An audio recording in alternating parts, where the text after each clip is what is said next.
Good morning my dear students. അപ്പം നമ്മൾ കഴിഞ്ഞ ദിവസം ക്ലാസ് എടുത്തിരുന്നത് ഒരു ഓർഗനൈസേഷൻ എന്ന് പറയുന്നത് it is A combination of science and people, that is technology and humanity. അപ്പം അങ്ങനെ നോക്കുമ്പോൾ ഒരു ഓർഗനൈസേഷനിൻ്റെ ബിഹേവിയർ എന്ന് പറയുന്നത് മെയിനായിട്ട് ആ ഓർഗനൈസേഷണൽ ബിഹേവിയർ എന്തായിരിക്കും കാണിക്കുന്നത്? ആ ഓർഗനൈസേഷനിലുള്ള ഇൻഡിവിജ്വൽസിൻ്റെ അല്ലെങ്കിൽ അവിടെ ഉള്ളവർ ആരായിരിക്കും? ഇൻഡിവിജ്വൽസ്, അവിടെയുള്ള എംപ്ലോയീസ്, അവിടെയുള്ള പീപ്പിൾ, അവരുടെ ബിഹേവിയറാണ് ടോട്ടലായിട്ട് എന്തായിട്ട് വരുന്നത്? ഓർഗനൈസേഷൻ്റെ ബിഹേവിയർ ആയിട്ട് വരുന്നത്. അപ്പം അങ്ങനെ നോക്കുമ്പോൾ ഒരിക്കലും നമുക്ക് അസ്യൂം ചെയ്ത് പറയാൻ പറ്റില്ല ഈ ഓർഗനൈസേഷൻ്റെ ബിഹേവിയർ ഇങ്ങനെയാണ് എന്നുള്ളത്. അസ്യൂം ചെയ്യാനായിട്ട് പറ്റില്ല. ഓൾറെഡി നമ്മൾ കഴിഞ്ഞ ദിവസം പറഞ്ഞു, ഹ്യൂമൻ ബിഹേവിയർ നമുക്ക് ഒരിക്കലും പ്രഡിക്റ്റ് ചെയ്യാനായിട്ട് സാധിക്കില്ല. Then we can't predict organisational behaviour. So it is never assume. ഒരിക്കലും നമുക്ക് എന്ത് ചെയ്യാൻ പറ്റില്ല? അസ്യൂം ചെയ്യാനായിട്ട് സാധിക്കില്ല. അതുകൊണ്ട് തന്നെ ഓർഗനൈസേഷനിൽ എന്തുണ്ടായിരിക്കും? നമ്പർ ഓഫ് പ്രോബ്ലംസ് ഉണ്ടായിരിക്കും, ഇഷ്യൂസ് ഉണ്ടായിരിക്കും. അതായത് ഒരു ഇൻഡിവിജ്വലിൻ്റെ ക്യാരക്ടർ അല്ലെങ്കിൽ ബിഹേവിയർ നമുക്ക് പ്രഡിക്റ്റ് ചെയ്യാൻ പറ്റിയില്ലെങ്കിൽ എപ്പോൾ വേണമെങ്കിലും എങ്ങനെ വേണമെങ്കിലും പെരുമാറാനായിട്ട് ഉണ്ടായിരിക്കും. അതിനനുസരിച്ച് ഗ്രൂപ്പിൽ പ്രോബ്ലംസ് ഉണ്ടായിരിക്കും, സ്ട്രക്ചറിൽ പ്രോബ്ലംസ് ഉണ്ടായിരിക്കും. അപ്പോൾ ഇങ്ങനെയുള്ള പ്രോബ്ലംസ് ഒക്കെ ഉണ്ടാകുമ്പോൾ ആ ഓർഗനൈസേഷൻ സക്സസ്ഫുൾ ആയിട്ട് പോകണമെന്നുണ്ടെങ്കിൽ അവിടെ എന്തുണ്ടായിരിക്കണം? ഈ പ്രോബ്ലംസിനൊക്കെ സൊല്യൂഷൻ കണ്ടെത്തിയിട്ടുണ്ടായിരിക്കണം. So number of psychologist, number of social scientist and academicians, ഇങ്ങനെയുള്ള കുറേ പേര് എന്ത് ചെയ്യുന്നുണ്ട്? Research on these issues related to organisational behaviour. അപ്പം ഇപ്പോഴത്തെ അതിൽ വെച്ച് നോക്കുമ്പോൾ ഭയങ്കരമായിട്ടുള്ള ചലഞ്ചിങ് ആയിട്ടുള്ള ഒരു ഏരിയ ആണ് ഇത്, ഓർഗനൈസേഷണൽ ബിഹേവിയർ. മറ്റുള്ളതൊക്കെ നമുക്കൊരു പരിധി വരെ നമുക്ക് അക്വയർ ചെയ്യാനായിട്ട് സാധിക്കും. മിഷനറീസ്, ലാൻഡ്, ബിൽഡിംഗ്, അങ്ങനെയുള്ള എല്ലാതും നമുക്ക്, ടെക്നോളജീസ് ഒക്കെ നമുക്ക് അക്വയർ ചെയ്യാനായിട്ട് സാധിക്കും. പക്ഷെ ഇതൊക്കെ റൺ ചെയ്യണമെന്നുണ്ടെങ്കിൽ അവിടെ സക്സസ്ഫുൾ ആയിട്ടുള്ള, വളരെ എഫിഷ്യൻ്റ് ആയിട്ടുള്ള, എഫക്റ്റീവ് ആയിട്ടുള്ള ഹ്യൂമൻ ബീയിങ് എസെൻഷ്യൽ ആയിട്ട് വരുന്നു. ഇവരുടെ ബിഹേവിയർ നമുക്ക് പ്രിഡിക്റ്റ് ചെയ്യാൻ പറ്റുന്നില്ലെങ്കിൽ ധാരാളം പ്രോബ്ലംസ് അവിടെ ഉണ്ടാകാനായിട്ടുള്ള ചാൻസ് ഉണ്ട്. ഈ പ്രോബ്ലംസിന് സൊല്യൂഷൻ കണ്ടെത്തിയേ തീരൂ. അതുകൊണ്ട് തന്നെ ഇങ്ങനെയുള്ള പ്രോബ്ലംസ് എങ്ങനെ നമുക്ക് സൊല്യൂഷൻ കണ്ടെത്താം എന്നതിനെക്കുറിച്ച് ധാരാളം റിസർച്ച് വർക്കുകൾ കണ്ടക്ട് ചെയ്തുകൊണ്ടേയിരിക്കുന്നു. Okay, then next side heading, scope of O B is as follows. ഒരു ഓർഗനൈസേഷനിൽ ഇങ്ങനെ നോക്കുമ്പോൾ ഒ ബി ഇപ്പം നമുക്ക് മനസ്സിലായി, നിങ്ങൾക്ക് ഒരുവിധം ഐഡിയ കിട്ടി അല്ലേ? ഫിനാൻസ്, അതുപോലെ തന്നെ അവിടെ പ്രൊഡക്ഷൻ, സെയിൽസ്, ഡിസ്ട്രിബ്യൂഷൻ, അങ്ങനെ പർച്ചേസ് ചെയ്യുന്നത്, അങ്ങനെയുള്ള കുറേ ഡിപ്പാർട്ട്മെൻറ്റ്സ് ഉണ്ടായിരിക്കും. അതിനൊക്കെ ഉപരിയായിട്ടുള്ള ഏരിയയാണ് ഒ ബി എന്നുള്ളത് നിങ്ങൾക്ക് ഇപ്പോൾ ഒരു മനസ്സിലായി. അപ്പോൾ ഒ ബിയിൽ വരുന്നത് എന്തൊക്കെയാണ്? ഫസ്റ്റ് ആയിട്ട് വരുന്നതാണ് ലീഡർഷിപ്പ്. ഓർഗനൈസേഷൻ ബിഹേവിയറിൽ വരുന്ന ഫസ്റ്റ് സ്കോപ്പാണ്. ഒരു ലീഡറെ നമ്മൾ എങ്ങനെയായിരിക്കും സെലക്ട് ചെയ്യുന്നത്? ലീഡർ എങ്ങനെയുള്ള ആളായിരിക്കണം? നമ്മളെ എല്ലാവരെയും ഫോളോവേഴ്സിനെയൊക്കെ ലീഡ് ചെയ്യുന്ന വ്യക്തിയായിരിക്കണം ലീഡർ, അല്ലേ? അപ്പം നല്ലൊരു ലീഡർഷിപ്പ് അവിടെ ഉണ്ടെങ്കിൽ ആ ഓർഗനൈസേഷനിലുള്ള എല്ലാ എംപ്ലോയീസും നന്നായിട്ട് വർക്ക് ചെയ്യുന്നതായിരിക്കും. അടുത്തത് എംപ്ലോയി മോട്ടിവേഷൻ. നമ്മൾ തിയറി എക്സ്, തിയറി വൈ മാനേജ്മെൻറ്റിലൊക്കെ പണ്ട് പഠിച്ചിട്ടുണ്ട്. ബികോം ഫസ്റ്റ് സെമ്മിൽ പഠിച്ചിട്ടുണ്ട് theory X and theory Y. Main highlight എന്താണ്? തിയറി എക്സ് ആൻഡ് മെഗ്രഗറിൻ്റെ തിയറി എക്സ് ആൻഡ് തിയറി വൈയിൽ ultimately human beings are lazy. എന്താണ്? അൾട്ടിമേറ്റ് ആയിട്ട് ഹ്യൂമൻ ബീയിങ്സ് ലേസിയാണ്. പിന്നെ അവർ എങ്ങനെയാണ് വർക്ക് ചെയ്യുന്നത്? To provide some motivation. എന്തെങ്കിലും തരത്തിലുള്ള മോട്ടിവേഷൻ കൊടുക്കുമ്പോഴാണ് ഹ്യൂമൻ ബീയിങ്സ് അവിടെ വർക്ക് ചെയ്യുന്നത്. ഈ മോട്ടിവേഷൻ തന്നെ പലതരത്തിലുണ്ടായിരിക്കും. ഇന്റേണൽ മോട്ടിവേഷൻ ഉണ്ടായിരിക്കും, എക്സ്റ്റേണൽ മോട്ടിവേഷൻ ഉണ്ടായിരിക്കും. ഇപ്പം ഞാൻ നിങ്ങൾക്ക് ക്ലാസ് എടുക്കുന്നത് എക്സ്റ്റേണൽ മോട്ടിവേഷനാണ്, പക്ഷെ പഠിക്കണമെന്ന് തീരുമാനിക്കുന്നത് നിങ്ങളായിരിക്കണം. അതായത് ഇന്റേണൽ മോട്ടിവേഷൻ ഉണ്ടായിരിക്കണം. നമ്മളൊരു കാര്യം ചെയ്യാനായിട്ട് നമുക്ക് വളരെ ഭയങ്കരമായിട്ടുള്ള ഒരു ആഗ്രഹം ഉണ്ടാവുന്നതാണ്. എവിടെ ആഗ്രഹം ഉണ്ടായിട്ട്, ഇപ്പോൾ എന്തെങ്കിലും ഒരു സിനിമ നിങ്ങൾ കാണണം, ആ സിനിമ ഇങ്ങനെ കണ്ടുകൊണ്ടേയിരിക്കുമ്പോൾ നിങ്ങൾക്ക് ഉറക്കമൊന്നും വരുന്നില്ല. എത്ര നേരമായാലും ആ സിനിമ ഇങ്ങനെ കണ്ടുകൊണ്ടേയിരിക്കുന്നു. ആ സിനിമയുടെ അവസാനം എങ്ങനെയായിരിക്കും? അയ്യോ, എണീറ്റാൽ ശരിയാവില്ല, ഇത് കഴിഞ്ഞിട്ട് ഉള്ള കാര്യമുള്ളൂ എന്ന് പറഞ്ഞിട്ട് അങ്ങനെ ഇരുന്ന് ഇങ്ങനെ നോക്കുന്നു. നേരെ മറിച്ച് ഒരു സബ്ജക്റ്റ് ഇരുന്ന് പഠിക്കാച്ച അങ്ങനെ ഇത് കഴിഞ്ഞിട്ടുള്ള കാര്യമുള്ളൂ എന്ന് അങ്ങനെ എപ്പോഴെങ്കിലും തോന്നിയിട്ടുണ്ടോ? എപ്പോഴെങ്കിലും തോന്നിയിട്ടുണ്ടോ? അപ്പൊ അതെന്തുകൊണ്ടാണ്? ഇന്റേണൽ മോട്ടിവേഷൻ അവിടെ ഇല്ലാത്തത് കൊണ്ടാണ്. അപ്പം ഇവിടെ പറഞ്ഞു വരുന്നത് ഒരു എംപ്ലോയി വർക്ക് ചെയ്യണമെന്നുണ്ടെങ്കിൽ അവിടെ എംപ്ലോയീസിന് എന്ത് കൊടുത്തുകൊണ്ടേയിരിക്കേണ്ടതാണ്? മോട്ടിവേഷൻ കൊടുത്തുകൊണ്ടിരിക്കേണ്ടതാണ്. ഈ മോട്ടിവേഷൻ കൊടുക്കുന്നത് എങ്ങനെ? ചില ആൾക്കാരുണ്ട് അല്ലേ, എന്തെങ്കിലുമൊക്കെ ചെയ്ത് അവളെ ഒന്ന് സോപ്പിട്ടാൽ മതി, ഒന്ന് പൊക്കി വെച്ചാൽ മതി ട്ടോ, എന്തും ചെയ്തു തരും. അപ്പൊ അവിടെ എന്താണ് ആ ഇൻഡിവിജ്വലിന്റെ ബിഹേവിയറിനെ കുറിച്ച് അവിടെ ചുറ്റുമുള്ളവർക്ക് ഒരു ഐഡിയ ഉണ്ട്. അങ്ങനെ ഇത്തിരി പൊക്കി വെച്ചാലൊക്കെ ചെയ്യണ ഒരു ആളാണെന്നുള്ളത് അവിടെ മോട്ടിവേറ്റ് ചെയ്യുന്നു, അവിടെ എന്തെങ്കിലും ചെയ്ത് കിട്ടാനായിട്ട് അങ്ങോട്ട് പൊക്കി വെക്കുന്നു. അപ്പോൾ സുഖസുന്ദരമായിട്ട് ആ കാര്യം അങ്ങോട്ട് ചെയ്തു തരുന്നു. ചില ആൾക്കാർക്ക് അങ്ങനെ പൊക്കി വെക്കുന്നത് വേണ്ട വേണ്ട കേട്ടോ, സോപ്പിടുന്നു തീരെ ഇഷ്ടമില്ല അങ്ങനെ പൊക്കി വെക്കുന്നത്. ജെനുവിനായിട്ട് നേരെ കാര്യം പറയാം, നേരെ കാര്യങ്ങൾ ചെയ്യുക, അങ്ങനെയുള്ളവരായിരിക്കും. അപ്പം അങ്ങനെയുള്ളവരടുത്ത് സോപ്പിടുന്ന പരിപാടിക്കൊന്നും ആരും പോവില്ല, നേരെ തന്നെ കാര്യം പറഞ്ഞ് വെക്കുന്നതായിരിക്കും. അപ്പം അങ്ങനെ തന്നെ നമ്മൾ സാധാരണ അതിൽ തന്നെ നമുക്ക് പല ക്യാരക്ടേഴ്സ്, പല ബിഹേവിയർ നമുക്ക് കാണാനായിട്ട് സാധിക്കും. എനിവേ, അപ്പം നമ്മളൊന്ന് ആലോചിച്ച് നോക്കിയാൽ ഒരു ഓർഗനൈസേഷനിൽ നമ്പർ ഓഫ് എംപ്ലോയീസ് ഉണ്ടായിരിക്കുമ്പോൾ അവരെങ്ങനെയൊക്കെ നമുക്ക് മോട്ടിവേറ്റ് ചെയ്യാം. അവർക്ക് നമുക്ക് ഇൻസെൻറ്റീവ്സ് കൊടുക്കാം, വെൽഫെയർ ആയിട്ടുള്ള കാര്യങ്ങൾ കൊടുക്കാം, അവർ എന്തെങ്കിലുമൊക്കെ അച്ചീവ് ചെയ്യുമ്പോൾ അവരെ റെക്കഗ്നൈസ് ചെയ്യാം, അവാർഡ് കൊടുക്കാം, അവർക്ക് റെമ്യൂണറേഷൻ കൂട്ടാം. അങ്ങനെ അങ്ങനെ ഇതൊക്കെ കിട്ടുന്നുണ്ടല്ലോ, എന്നെല്ലാവരും റെക്കഗ്നൈസ് ചെയ്യുന്നുണ്ടല്ലോ, അങ്ങനെയാണല്ലോ ഇങ്ങനെയാണല്ലോ എന്നൊക്കെ വിചാരിച്ചിട്ട് അവരെന്ത് ചെയ്യുന്നതായിരിക്കും? നന്നായിട്ട് വർക്ക് ചെയ്യുന്നതായിരിക്കും. അപ്പൊ അതും ഒബിയുടെ ഒരു സ്കോപ്പിൽ പെടുന്നതാണ്. അടുത്താണ് impact of personality on performance. നമ്മളുടെ പെർഫോമൻസിൽ നമ്മളുടെ പേഴ്സണാലിറ്റിയുടെ ഇമ്പാക്ട് എങ്ങനെയാണ്? ഇപ്പൊ ചിലർ പറയില്ല, ഒരാളെ കണ്ട് നല്ല പേഴ്സണാലിറ്റിയാണ്, അത് മുഴുവനായിട്ടും അയാൾ നല്ല ഹൈറ്റ് ഉള്ള കാരണമാണോ, വെയിറ്റ് ഉള്ള കാരണമാണോ, കാണാൻ നല്ല ഭംഗിയുള്ള കാരണമാണോ? അതല്ല, അതിന് അപ്പുറമായിട്ട് നല്ല ബിഹേവിയർ ആയിട്ട് വളരെ ജെന്റിലായിട്ട് ബിഹേവ് ചെയ്യുമ്പോൾ നമ്മൾ കുറേ കാലം കഴിയുമ്പോൾ നല്ലൊരു പേഴ്സണാലിറ്റി അല്ലെ. അപ്പൊ ആ പേഴ്സണാലിറ്റിക്ക് പെർഫോമൻസിൽ നല്ലൊരു സ്ഥാനം ഉണ്ടായിരിക്കും. Creation of effective teams and groups. ചില ആൾക്കാർക്കുണ്ട് പെട്ടെന്ന് തന്നെ ഒരു ഗ്രൂപ്പ് ഫോം ചെയ്യാനായിട്ടും അവർ അതിൽ വർക്ക് ചെയ്യാൻ, അവരെ കൊണ്ടൊക്കെ നന്നായിട്ട് വർക്ക് ചെയ്യിപ്പിക്കാൻ, അതുപോലെ തന്നെ പെട്ടെന്ന് ഒരു ടീം വർക്ക്, എല്ലാവർക്കൊക്കെ ഇത് നീ ചെയ്യട്ടെ, അത് നീ ചെയ്യട്ടെ, ഇങ്ങനെ ചെയ്യണം അങ്ങനെ ചെയ്യണം എന്നൊക്കെ അങ്ങനെ എല്ലാവർക്കും ഡിവൈഡ് ചെയ്ത് കൊടുത്ത് പെട്ടെന്ന് തന്നെ വർക്ക് കംപ്ലീറ്റ് ചെയ്യാനുള്ള ചില കഴിവുണ്ടായിരിക്കും ചിലർക്ക്. അത് നല്ല രീതിയിലൊക്കെ എല്ലാവരും ഇങ്ങനെ നേരത്തെ പറഞ്ഞ പോലെ നല്ല രീതിയിൽ എല്ലാവരുടെ അടുത്ത് സോപ്പിട്ടൊക്കെ നിന്ന് എല്ലാവരെ കൊണ്ട് നന്നായിട്ട്, അപ്പൊ അങ്ങനെയുള്ള ഒരു ഇതുണ്ടായിരിക്കും. അപ്പൊ ആ ടീം വർക്ക്, ആ ഗ്രൂപ്പ്, ഇതൊക്കെ ഒബിയിൽ വരുന്ന സ്കോപ്പാണ്. Study of different organisation structures.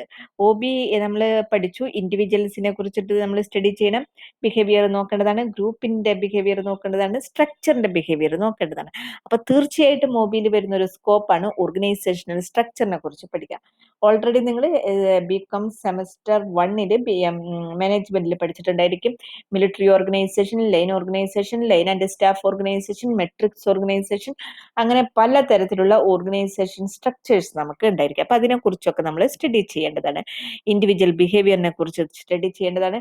ഇപ്പൊ ചിലർ പറയില്ലേ, ആളുടെ ആറ്റിറ്റ്യൂഡ് ഒട്ടും ശരിയല്ല, എനിക്ക് സംസാരിക്കാനേ ഇഷ്ടമില്ല, ഒരു ജാതി ആറ്റിറ്റ്യൂഡാണ് അല്ലെ, അങ്ങനെ പറയില്ലേ. പോസിറ്റീവ് ആറ്റിറ്റ്യൂഡ്, നെഗറ്റീവ് ആയിട്ട് എന്ത് പറഞ്ഞാലും നെഗറ്റീവായിട്ട് എടുക്കുള്ളൂ, എന്തിട്ടാണ് ആ വഴിക്ക് പോകാൻ തോന്നില്ല, അങ്ങനെയൊക്കെ പറയില്ലേ. അപ്പോൾ അതൊക്കെ ഇതിൽ വരുന്നതാണ്, ഹ്യൂമൻ ബിഹേവിയറിൽ വരുന്നതാണ്. അപ്പോൾ അവരുടെ ഇൻഡിവിജ്വൽ ബിഹേവിയർ, അവരുടെ ആറ്റിറ്റ്യൂഡ്, ലേണിംഗ്. ചില ആൾക്കാർ ഇങ്ങനെ എപ്പോഴും ഓരോന്ന് കണ്ടും കേട്ടും ഒക്കെ ഇങ്ങനെ ഒബ്സർവ് ചെയ്തൊക്കെ ഇങ്ങനെ മനസ്സിലാക്കിക്കൊണ്ടേയിരിക്കും.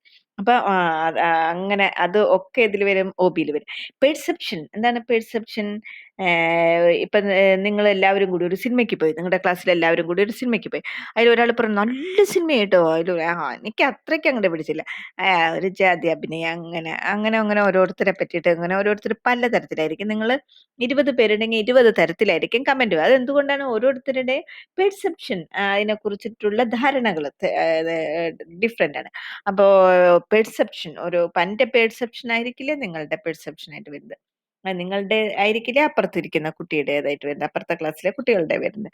അപ്പൊ എൻ്റെയർലി ഡിഫറെന്റ് ആയിരിക്കും. അപ്പോൾ ഒബിയിൽ നമ്മൾ വളരെയധികം ശ്രദ്ധിക്കേണ്ട ഒരു ഏരിയയാണ് പെർസെപ്ഷനെ കുറിച്ച് നമ്മൾ സ്റ്റഡി ചെയ്യേണ്ടതാണ്. Impact of culture on organisational behaviour. Culture, ഇപ്പോൾ ചിലരെ പറയും നമ്മൾ ഒരു കൾച്ചറിലാണ്ട് വരുന്നതാണ്. ഇപ്പൊ ഫാമിലിയിൽ കൾച്ചർ ഉണ്ടെങ്കിൽ നല്ല ബിഹേവിയർ ആണെന്നൊരു തോന്നലുണ്ട്. അതുപോലെ തന്നെ നമ്മുടെ ഇന്ത്യയിലുള്ള ഒരു കമ്പനി എങ്ങനെയാണോ അവിടുത്തെ എംപ്ലോയീസ് ബിഹേവ് ചെയ്യുന്നത് അതുപോലെ ആയിരിക്കില്ല അമേരിക്കയിലുള്ള ഒരു കമ്പനിയുടെ എംപ്ലോയീസ് ബിഹേവ് ചെയ്യുന്നത്. അതുകൊണ്ടാണ് അമേരിക്കയിലുള്ള കൾച്ചറും നമ്മുടെ ഇന്ത്യൻ കൾച്ചറും എൻറ്റയർലി ഡിഫറെൻ്റ് ആണ്. അപ്പോൾ ഒരു ഓർഗനൈസേഷണൽ ബിഹേവിയറിനെ നമ്മൾ പുറത്തേക്ക് എക്സിബിറ്റ് ചെയ്യുമ്പോൾ അവിടെ എന്ത് ഉണ്ടായിരിക്കും, ആ ബിഹേവിയർ എന്തുകൊണ്ടാണ് അങ്ങനെ ബിഹേവിയർ വരാനുള്ള കാരണം, തീർച്ചയായിട്ടും ആ ഓർഗനൈസേഷന്റെ കൾച്ചറിനെ ഒരു പരിധി വരെ അത് ഡിപ്പെൻഡ് ചെയ്യുന്നുണ്ട്. ഇപ്പൊ മിക്ക ഇതിലും നോക്കുമ്പോൾ സിഇഒസ് ഒക്കെ ഇപ്പൊ ഗൂഗിളിന്റെ ആണെങ്കിലും സുന്ദർ പിച്ചെ, അങ്ങനെ ഇപ്പൊ ഇന്ദ്രചൂയി, പെപ്സിയുടെ, അങ്ങനെ കുറേ കമ്പനീസ്, വെൽ നോൺ കമ്പനീസ് നമ്മൾ സെർച്ച് ചെയ്തിട്ടുണ്ടെങ്കിൽ നമുക്ക് അറിയാനായിട്ട് സാധിക്കും. അവിടെയൊക്കെ ചീഫ് എക്സിക്യൂട്ടീവ് ഓഫീസറായിട്ട് വർക്ക് ചെയ്ത മിക്ക കമ്പനികളിലും ഇന്ത്യക്കാരാണ്. അപ്പൊ അതിൽ അവർക്ക് ഫോറിനേഴ്സിന് ഒരു ഇതുണ്ട്, ഇന്ത്യൻ സിറ്റിസൺസിനെ അപ്പോയിന്റ് ചെയ്തിട്ടുണ്ടെങ്കിൽ വളരെ ഇഫക്റ്റീവായിട്ട് അവിടെ റൺ ചെയ്യുമെന്ന്. അത് എന്തുകൊണ്ടാണെന്നാണ് സ്റ്റഡീസ് പറയുന്നതാണ്. ഇന്ത്യയിൽ ഡിഫറെന്റ് കൾച്ചറാണ് അല്ലെ, നാനാത്വത്തിൽ ഏകത്വം ആയിട്ടുള്ള ഒരു രാജ്യമാണ് അല്ലെ. നമ്മുടെ സൗത്ത് ഇന്ത്യയിലുള്ള കൾച്ചറല്ല നോർത്ത് ഇന്ത്യയിൽ, ഈവൻ നമ്മുടെ കേരളത്തിലുള്ള കൾച്ചറല്ല തമിഴ്നാട്ടിൽ, ആന്ധ്രാപ്രദേശിൽ, തെലുങ്കിൽ, അങ്ങനെ ഓരോ, ഈവൻ നമ്മുടെ എന്തിനു പറയണേ, നമ്മുടെ കേരളത്തിൽ തന്നെ തൃശ്ശൂരുള്ള പോലെയല്ല എറണാകുളത്തുള്ള പോലെ ആവില്ല തിരുവനന്തപുരത്തുള്ള പോലെ ആവില്ല കോഴിക്കോട്, മലപ്പുറം, കാസർഗോഡ്, കണ്ണൂർ, എല്ലാവിടെയും നമുക്ക് 14 ഡിസ്ട്രിക്ട് എടുത്ത് നോക്കിയിട്ടുണ്ടെങ്കിൽ പോലും നമുക്ക് ആ കൾച്ചർ ഡിഫറെന്റ് ആയിട്ട് തോന്നുന്നതായിരിക്കും. അപ്പൊ നമ്മള് കുറേ കൾച്ചർ, എന്നാലും നമ്മള് എന്താണ്, നമ്മുടെ നേഷൻ, നമ്മുടെ രാജ്യം ഒന്നാണെന്നുള്ള ഒരു ഫീലിംഗ് നമുക്കുണ്ട്. അപ്പൊ പല കൾച്ചറിലും നമ്മൾ കണ്ടും കേട്ടും വളരുന്നത് കാരണം ഏത് കൾച്ചറിനോടും പെട്ടെന്ന് അഡാപ്റ്റ് ആകുന്നവരാണ് ഇന്ത്യക്കാര് എന്നാണ് ആരുടെ ഇതിൽ വരുന്നത്, പുറത്തുള്ളവരുടെ ഫോറിൻ കമ്പനീസിന്റെ ഒക്കെ ഇതിൽ വരുന്നത്. അപ്പൊ നമ്മൾ ഇന്ത്യക്കാര് ഒരു പൊസിഷനിൽ, ഒരു നല്ലൊരു പൊസിഷനിൽ ഇരുന്നുണ്ടെങ്കിൽ അവർ പെട്ടെന്ന് തന്നെ അതിനോട് അഡ്ജസ്റ്റ് ചെയ്യുമെന്നാണ് സ്റ്റഡീസ് പറയുന്നത്. ഞാനിവിടെ ഒരു എക്സാമ്പിൾ പറഞ്ഞതേ ഉള്ളൂ കേട്ടോ. എനിവേ, ഒരു ഓർഗനൈസേഷന്റെ ബിഹേവിയറിനെ എന്തായാലും എന്ത് എഫക്ട് ചെയ്യുന്നുണ്ട്, കൾച്ചർ എഫക്ട് ചെയ്യുന്നുണ്ട്. ഇനി മാനേജ്മെന്റ് ഓഫ് ചേഞ്ച് എപ്പോഴും നമ്മൾ എവിടെ നോക്കിയാലും ചേഞ്ചേ ഉള്ളൂ അല്ലെ. ഇപ്പൊ 2020 കഴിഞ്ഞ വർഷം ഡിസംബറിലെ പോലെയാണോ, ഇപ്പൊ 2019 ഡിസംബറിലെ പോലെയാണോ 2020 ഡിസംബർ മാസം ചേഞ്ച്? അങ്ങനെ ഇപ്പൊ നമ്മളുടെ ക്ലാസ്സുകൾ തന്നെ ചേഞ്ച്, തമാശക്ക് പറയും ചേഞ്ച് എന്നുള്ള വാക്കിന് മാത്രമേ ചേഞ്ച് ഇല്ലാത്തുള്ളൂ, ബാക്കി ഈ ലോകത്ത് കാണുന്ന എല്ലാത്തിനും ചേഞ്ച് ഉണ്ടെന്ന് പറയും. അപ്പൊ എന്ത് ചേഞ്ചസ് ഉണ്ടെങ്കിലും നമ്മൾ അതിനോട് എന്ത് ചെയ്യേണ്ടതാണ്, മാനേജ് ചെയ്യേണ്ടതാണ്. ഇപ്പൊ നമ്മളൊക്കെ ഓൺലൈൻ ക്ലാസ്, പെട്ടെന്ന് നമ്മൾ അതിനോട് അഡ്ജസ്റ്റഡ് ആവുന്നു, നമ്മൾ മാനേജ് ചെയ്യുന്നു. ഓൺലൈൻ ക്ലാസ് എടുക്കാൻ ഞങ്ങളൊക്കെ പഠിച്ചു, നിങ്ങൾക്കൊക്കെ അതിന്റെ കാര്യങ്ങളൊക്കെ പറഞ്ഞു, നിങ്ങളും അത് കേൾക്കാനും അത് മനസ്സിലാക്കാനും ഓൺലൈൻ കൂടെ നിങ്ങൾക്കും അതിന് സാധിക്കുന്നു. നമ്മൾ അയ്യോ എനിക്ക് പറ്റില്ല, ഞാനതിനോട് യോജിക്കുന്നേ ഇല്ല, ഓൺലൈൻ ക്ലാസ്സോ, അയ്യോ ടീച്ചർമാരെ കാണണം, കുട്ടികളെ കാണണം, എൻ്റെ ഫ്രണ്ട്സിന്റെ ഒപ്പം ഇരുന്നിട്ടേ ഞാൻ ക്ലാസ് കേൾക്കുള്ളൂ, ഞാൻ എൻ്റെ വീട്ടിൽ ഒറ്റയ്ക്ക് ഒരു മുറിയിലിരുന്ന് ക്ലാസ് കേൾക്കണ പരിപാടിയില്ല എന്ന് പറഞ്ഞിരുന്നത് നടക്കുന്ന കാര്യമാണോ? ഇപ്പോഴത്തതിൽ ഒരു രക്ഷയില്ല. അപ്പൊ നമ്മളെല്ലാവരും എന്തിനോട് അഡ്ജസ്റ്റഡ് ആയി, ചേഞ്ചിനോട് അഡ്ജസ്റ്റ് ആയി നമ്മൾ മാനേജ് ചെയ്യുന്നു, ചേഞ്ചിനെ മാനേജ് ചെയ്യുന്നു. അപ്പോൾ ഒരു ഓർഗനൈസേഷൻ ബിഹേവിയറിൽ ഉള്ള ഒരു സ്കോപ്പാണ് management of change. Stress and conflict management, എപ്പോഴും നമുക്ക് വർക്ക് ഇങ്ങനെ വരാം, ഈ വർക്ക് ഇന്ന് കഴിക്കണം, നാളെ കഴിക്കണം, അങ്ങനെയുള്ളത് വരുന്നു. അതുപോലെ തന്നെ നേരത്തെ പറഞ്ഞ പോലെ ഇൻഡിവിജ്വൽസിന്റെ ബിഹേവിയർ ഡിഫറെന്റ് ആയിരിക്കും, ഗ്രൂപ്പിന്റെ ബിഹേവിയർ ഡിഫറെന്റ് ആയിരിക്കും, സ്ട്രക്ചറിന്റെ ബിഹേവിയർ ഡിഫറെന്റ് ആയിരിക്കും. അപ്പൊ ഞാൻ അങ്ങോട്ട് ചെല്ലുമ്പോൾ അയ്യോ അവർക്ക് എന്നെ ഇഷ്ടമാവും, അവരൊക്കെ നോക്കി ചിരിക്കുന്നുണ്ടല്ലോ, എന്നെ കളിയാക്കിയിട്ടാണോ ചിരിക്കുന്നത്, ഓ വർക്ക് ചെയ്യുമ്പോൾ അവരൊക്കെ എന്നെ നോക്കുന്നുണ്ട്, എന്തോ ഉണ്ട്. അപ്പൊ ആ വർക്ക് ചെയ്യാൻ ദേഷ്യം വരുന്നു, അങ്ങനെ ആരെങ്കിലും വന്ന് എന്തെങ്കിലും ആ സമയത്ത് ചോദിച്ചപ്പോൾ ദേഷ്യപ്പെട്ട് അതിനോട് എതിർക്കുന്നു, അവിടെ തല്ലുകൂടുന്നു, അങ്ങനെ അങ്ങനെ അങ്ങനെ അങ്ങനെ എന്തുണ്ടാകാനുള്ള ചാൻസ് ഉണ്ട് ഒരു ഓർഗനൈസേഷനിൽ? സ്ട്രെസ്, എംപ്ലോയീസിന് സ്ട്രെസ് ഉണ്ടാവും നിസ്സാര കാര്യങ്ങൾക്ക് പോലും. അപ്പൊ പിന്നെ പിന്നെ പിന്നെ പിന്നെ വലിയ പ്രോഫിറ്റ് അങ്ങനെയുള്ള കാര്യങ്ങൾ വരുമ്പോൾ പറയാനുണ്ടോ, സ്ട്രെസ് ആൻഡ് കോൺഫ്ലിക്റ്റ്. അപ്പോൾ OBയിലുള്ള വേറൊരു സ്കോപ്പാണ് ഇങ്ങനെയുള്ള സ്ട്രെസ് ഉണ്ടാകുമ്പോൾ അത് റിഡ്യൂസ് ചെയ്യാൻ, മിനിമൈസ് ചെയ്യാൻ നോക്കേണ്ടതാണ്. അതുപോലെ എംപ്ലോയീസ് തമ്മിൽ കോൺഫ്ലിക്റ്റ് ഉണ്ടാകുമ്പോഴും അത് മിനിമൈസ് ചെയ്യാൻ നോക്കേണ്ടതാണ്. Organisation development and organisational design, ഓർഗനൈസേഷനിൽ ചേഞ്ചസ് ഉണ്ടാകുമ്പോൾ ഡെവലപ്മെന്റ് ഉണ്ടാകും നേച്ചുറലായിട്ട്. അതുപോലെ തന്നെ ഓർഗനൈസേഷന്റെ ഡിസൈനിൽ നമ്മൾ എപ്പോഴും ചേഞ്ചസ് നമുക്ക് വരുത്തി വെക്കേണ്ടതാണ്. ട്രാൻസാക്ഷണൽ അനാലിസിസ്, എന്തെങ്കിലും ഒരു ഇന്നത്തെ ഈ വർഷത്തെ പോലെ ആയിരിക്കില്ല കഴിഞ്ഞ വർഷത്തെ പോലെ അതിനേക്കാൾ മുൻപത്തെ വർഷം, അത് അങ്ങനെയുള്ള കാര്യങ്ങളൊക്കെ നോക്കിക്കൊണ്ട് ഫ്യൂച്ചർ ഇയേഴ്സിൽ എങ്ങനെയായിരിക്കും എന്നുള്ള ഒരു അനാലിസിസ് നമുക്ക് നോക്കേണ്ടതാണ്. ഒരു ഓർഗനൈസേഷൻ എന്ന് പറയുന്നത് നമ്പർ ഓഫ് പീപ്പിൾ ടുഗദർ നിന്നുകൊണ്ട് വർക്ക് ചെയ്യുന്നുണ്ട്. അതുകൊണ്ട് ഗ്രൂപ്പ് ബിഹേവിയറിന് വളരെയധികം ഇമ്പോർട്ടൻസ് കൊടുക്കേണ്ട ഒന്നാണ് OB എന്നുള്ളത്. Power and politics and so on and so fourth.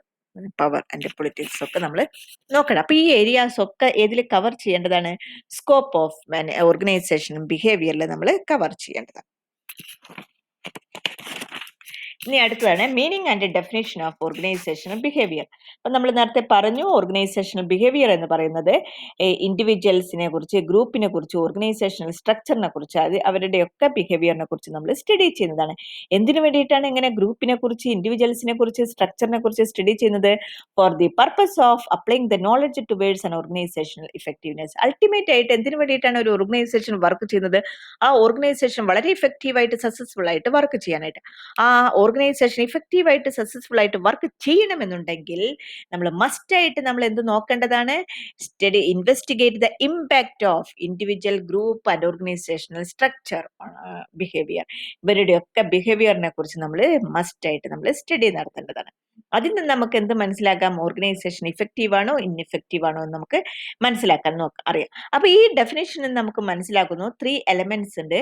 Organisational behaviour എന്ന് പറയുന്നത് സ്റ്റഡി ഓഫ് ഇൻഡിവിജ്വൽസ് ആകും, ഗ്രൂപ്പ്സ് ആകും. Organisational structure on human behaviour.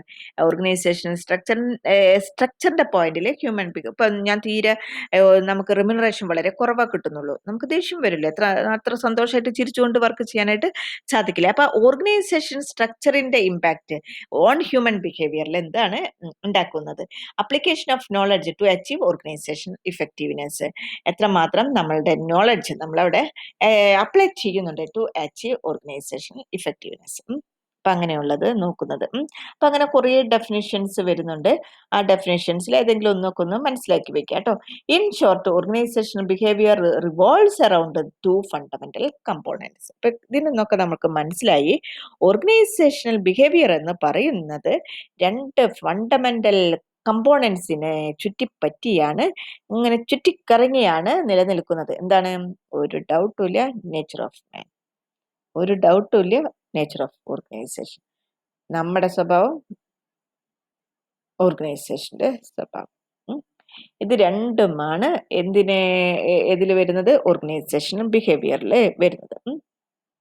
അപ്പൊ അങ്ങനെ നോക്കുമ്പോൾ ഓർഗനൈസേഷണൽ ബിഹേവിയർ എന്ന് പറയുന്നത് individual behaviour in relation to physical means and resources to achieve decide objectives of the organisation. ഇപ്പൊ ഞാൻ എൻ്റെ ബിഹേവിയർ എന്തായാലും ഏതിലേക്ക് ലീഡ് ചെയ്യുന്നതായിരിക്കും? നമ്മുടെ ഡിപ്പാർട്ട്മെന്റിന്റെ ഒബ്ജക്റ്റീവ് അച്ചീവ് ചെയ്യാനായിട്ട് ഹെൽപ്പ് ചെയ്യുന്നതായിരിക്കും. ഡിപ്പാർട്ട്മെന്റിന്റെ ഒബ്ജക്റ്റീവ് അച്ചീവ് ചെയ്യുമ്പോൾ അൾട്ടിമേറ്റ്ലി ലീഡ് ടു ഓർഗനൈസേഷൻ, കോളേജിന്റെ ഒബ്ജക്റ്റീവ്സ് അച്ചീവ് ചെയ്യാനായിട്ട് സാധിക്കും. അപ്പൊ ഇൻഡിവിജ്വൽ എംപ്ലോയീസിന്റെ ഇൻഡിവിജ്വൽ ബിഹേവിയർ മസ്റ്റ് ആയിട്ട് ഇതിലേക്ക് ലീഡ് ചെയ്യുന്നതായിരിക്കും ഇഫക്റ്റീവ്നെസ് ഓഫ് ഓർഗനൈസേഷനിലേക്ക്, അല്ലെങ്കിൽ ഓർഗനൈസേഷന്റെ ഒബ്ജക്റ്റീവ് അച്ചീവ് ചെയ്യുന്നതിലേക്ക് എത്തിക്കുന്നതായിരിക്കും. ഇനി അടുത്തതാണ് organisational behaviour, organisational theory, organisational psychology and human resource management. അപ്പൊ ഓർഗനൈസേഷണൽ ബിഹേവിയർ എന്ന് പറഞ്ഞിട്ടുണ്ടെങ്കിൽ ഓർഗനൈസേഷണൽ തിയറി, ഓർഗനൈസേഷണൽ ഇതൊക്കെ ആയിട്ട് അങ്ങോട്ട് കൺഫ്യൂസ്ഡ് ആയിരിക്കും. ഓർഗനൈസേഷന്റെ തിയറിയും ഓർഗനൈസേഷന്റെ ബിഹേവിയറും തമ്മിൽ നല്ല വ്യത്യാസമുണ്ട്. അത് രണ്ടും തമ്മിലുള്ള differences മീനിങ്ങില്. OB tries to understand the behavior, attitudes and performance of the people in organization. Organisational behaviour എന്ന് പറഞ്ഞാൽ ഞാൻ ഓൾറെഡി 2 ക്ലാസ്സിലായിട്ട് എക്സ്പ്ലെയിൻ ചെയ്തുകൊണ്ടേയിരിക്കുന്നു. Understand the behaviour, attitude and performance of the people. ആ ഓർഗനൈസേഷനിൽ ആരൊക്കെയാണോ വർക്ക് ചെയ്യുന്നത് എല്ലാവരുടെയും ആറ്റിറ്റ്യൂഡ് മനസ്സിലാക്കേണ്ടതാണ്, പെർഫോമൻസ് മനസ്സിലാക്കേണ്ടതാണ്, അവരുടെ സ്വഭാവം മനസ്സിലാക്കേണ്ടതാണ്. എന്താണ് തിയറി എന്ന് പറയുന്നത്? തിയറി എന്ന് പറയുന്നത് focus on the design and structure of the organisation. Theory അവിടെ നമ്മുടെ ഓർഗനൈസേഷൻ ഏത് സ്ട്രക്ചറിലായിരിക്കണം, ലൈൻ ആൻഡ് സ്റ്റാഫ് ആണോ, ലൈൻ ആണോ, മെട്രിക്സ് ആണോ, അങ്ങനെ ഏത് ഇതില, അതുപോലെ തന്നെ നമ്മുടെ ഓർഗനൈസേഷന്റെ ഡിസൈൻ എങ്ങനെയായിരിക്കണം എന്നുള്ളതാണ് തിയറിയിൽ വരുന്നത്. ഈ തിയറി അനുസരിച്ച് അവിടെ നമ്മൾ സ്ട്രക്ചർ ഫോം ചെയ്യുന്നു, ഡിസൈൻ ഫോം ചെയ്യുന്നു. ഈ ഡിസൈനിലും സ്ട്രക്ചറിലും എങ്ങനെയാണ് പീപ്പിൾ പെർഫോം ചെയ്യുന്നത്, അവരെങ്ങനെയാണ് അവർക്ക് എന്താണ് ഇതിനോടുള്ള ആറ്റിറ്റ്യൂഡ്, അവര് എങ്ങനെയാണ് ഓർഗനൈസേഷനിൽ ഉള്ളത്, ഇതാണ് ബിഹേവിയറിന്റെ. അപ്പൊ തിയറി എന്ന് പറയുന്നത് ജസ്റ്റ് ഡിസൈൻ ചെയ്യുന്നു, ജസ്റ്റ് അതിന്റെ സ്ട്രക്ചർ ഉണ്ടാക്കുന്നു, ഫോക്കസ്. ഓക്കെ. അടുത്തത് സ്കോപ്പ്. ഓർഗനൈസേഷണൽ ബിഹേവിയർ എന്ന് പറയുന്നത് is a micro study of people's behaviour. Organisation theory എന്ന് പറയുന്നത് മാക്രോ അനാലിസിസ്. എന്താണ് മൈക്രോ ആൻഡ് മാക്രോ? ഞാൻ പറയാം, ഫസ്റ്റ് സെമ്മിൽ മാനേജറിയൽ ഇക്കണോമിക്സ് എന്നുള്ള സബ്ജക്ട് പഠിച്ചിട്ടുണ്ട്. അതിൽ മാനേജറിയൽ ഇക്കണോമിക്സ് എന്നുള്ളത് മൈക്രോ ഇൻ നേച്ചർ എന്ന് പറയുന്നുണ്ട്. എന്താണ് അങ്ങനെ പറയുന്നത്? മൈക്രോ ഇൻ നേച്ചർ, അതായത് പർട്ടിക്കുലർ ഓർഗനൈസേഷനെ കുറിച്ച് പഠിക്കുന്നത്. മാക്രോ എന്ന് പറയുന്നത് ജനറൽ ആയിട്ട് നമ്മളുടെ ഇന്ത്യ മഹാരാജ്യത്ത് എന്തൊക്കെ ഓർഗനൈസേഷൻ എഫക്ട് ചെയ്യുന്ന എല്ലാ കാര്യങ്ങളും സ്റ്റഡി ചെയ്യുന്നതാണ് മാക്രോ എന്ന് പറയുന്നത്. ഇപ്പൊ എൻ്റയർ ഇക്കോണമി, ഇന്ത്യൻ ഇക്കോണമിനെ കുറിച്ച് സ്റ്റഡി ചെയ്യുന്നത് മാക്രോ ഇക്കോണമി ആയിരിക്കും. നേരെ മറിച്ച് ഞാനും നിങ്ങളൊക്കെ കൂടിയിട്ട് ഒരു ഓർഗനൈസേഷൻ നടത്തുന്നുണ്ട്. അതിന്റെ മാത്രം ഇക്കോണമിനെ കുറിച്ച് സ്റ്റഡി ചെയ്യുന്നത് എന്തായിരിക്കും? മൈക്രോ ഇക്കോണമി ആയിരിക്കും. അപ്പോ OB എന്ന് പറയുന്നത് ഒരു പർട്ടിക്കുലർ ഓർഗനൈസേഷന്റെ ബിഹേവിയറിനെ കുറിച്ച് സ്റ്റഡി ചെയ്യുന്നതാണ്. നേരെ മറിച്ച് ഓർഗനൈസേഷൻ തിയറി എന്ന് പറയുന്നത് ഇങ്ങനെയായിരിക്കണം സിമെന്റ് ഇൻഡസ്ട്രിയുടെ ഡിസൈൻ സ്ട്രക്ചർ, ഇങ്ങനെയായിരിക്കണം ടെക്സ്റ്റൈൽ ഇൻഡസ്ട്രിയുടെ ഡിസൈൻ സ്ട്രക്ചർ, ഇങ്ങനെയായിരിക്കണം സർവീസ് ഇൻഡസ്ട്രീസ്, ഇങ്ങനെയായിരിക്കണം മറ്റുള്ള അഗ്രികൾച്ചർ ഏരിയയിലുള്ളത് സെക്ടറൽ ഇൻഡസ്ട്രീസ്. അങ്ങനെ അങ്ങനെ അങ്ങനെ അങ്ങനെ ജനറൽ ആയിട്ട് പറയുന്നതാണ് ഏതിൽ വരുന്നത്? ഓർഗനൈസേഷണൽ തിയറിയിൽ വരുന്നത്. ഇനി area of emphasise, organisational behaviour എന്ന് പറയുന്നത് എന്തായിരിക്കും? മൈക്രോ ആണ്. At the same time study of people behaviour ആണ്. അതുകൊണ്ട് തന്നെ ഇതിൽ എന്താണ് അവിടെ അപ്ലൈ ചെയ്യുന്നത്? Psychology in organisation. അവിടെ സൈക്കോളജിയാണ് അപ്ലൈ ചെയ്യുന്നത് ഇൻഡിവിജ്വൽസിനെ കുറിച്ച് അറിയാനായിട്ട്. നേരെ മറിച്ച് ജനറൽ ആയിട്ട് സ്റ്റഡി ചെയ്യുമ്പോൾ തിയറിയിൽ എന്തായിരിക്കും? സോഷ്യോളജി, സൊസൈറ്റിയെ കുറിച്ചിട്ടുള്ളതാണ് അവിടെ വരുന്നത്. അപ്പൊ ഓർഗനൈസേഷണൽ തിയറിയിൽ അപ്ലൈ ചെയ്യുന്നത് സോഷ്യോളജിയാണ്. നേരെ മറിച്ച് ഓർഗനൈസേഷണൽ ബിഹേവിയറിൽ അപ്ലൈ ചെയ്യുന്നത് എന്താണ്? സൈക്കോളജിയാണ്. ഓക്കെ. നേച്ചർ എന്ന് പറയുന്നത്, ഓർഗനൈസേഷണൽ ബിഹേവിയർ എന്ന് പറയുന്നത് പ്രെഡിക്റ്റീവ് ഇൻ നേച്ചർ ആണ്. നേരെ മറിച്ച് മറ്റത് എന്താണ്? പ്രഡിക്റ്റീവ് ആണ്. At the same time descriptive ആണ്. അതായത് OB നേരത്തെ നമ്മൾ പറഞ്ഞു ഒരിക്കലും പ്രഡിക്റ്റ് ചെയ്യാനായിട്ട് സാധിക്കില്ല. അപ്പൊ നേച്ചർ എങ്ങനെയുള്ളതാണ്? പ്രഡിക്റ്റീവ് ആണ്. നമ്മൾ പ്രഡിക്റ്റ് ചെയ്തിട്ടാണ് നമ്മളെല്ലാതും പറഞ്ഞുകൊണ്ടേയിരിക്കുന്നത്. നേരെ മറിച്ച് ഓർഗനൈസേഷൻ തിയറിയിലോ ഇങ്ങനെയായിരിക്കണം സ്ട്രക്ചർ, ഇങ്ങനെയായിരിക്കണം ഡിസൈൻ, അപ്പൊ അവിടെ ഡിസ്ക്രിപ്റ്റീവ് ആയിട്ടുള്ള കാര്യങ്ങൾ വന്നു. അതോടൊപ്പം തന്നെ അവിടെ ബിഹേവിയർ നോക്കുന്നുണ്ട്. അതുകൊണ്ട് തന്നെ അവിടെ പ്രിഡിക്റ്റീവ് ആയിട്ടുള്ള കാര്യങ്ങളും വരുന്നുണ്ട്. ഓക്കെ. എയും OBയുടെ എയിം എന്തായിട്ടാണ് വരുന്നത്? ആ ഓർഗനൈസേഷനിലുള്ള ഇൻഡിവിജ്വൽസിനെ ഗ്രൂപ്പ്സിനെ ഒക്കെ കുറിച്ചിട്ട് അതിനെക്കുറിച്ചൊക്കെ സ്റ്റഡി ചെയ്ത് അത് എക്സ്പ്ലെയിൻ ചെയ്യുക, അത് പ്രഡിക്റ്റ് ചെയ്യുക. ഓർഗനൈസേഷൻ തിയറി എന്ന് പറയുന്നത് ഒരു ഓർഗനൈസേഷന്റെ ഡിസൈൻ എങ്ങനെയായിരിക്കണമെന്ന് അനലൈസ് ചെയ്യുക, അതോടൊപ്പം തന്നെ explain what is happening in organisation.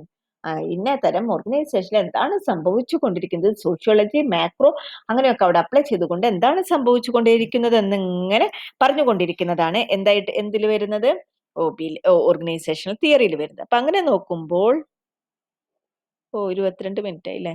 സമയം കുറേ ആയി, ഓട്ടോമാറ്റിക് ആയിട്ട് സ്റ്റോപ്പ് ആയിട്ടോ കുട്ടികളെ. Okay, thank you.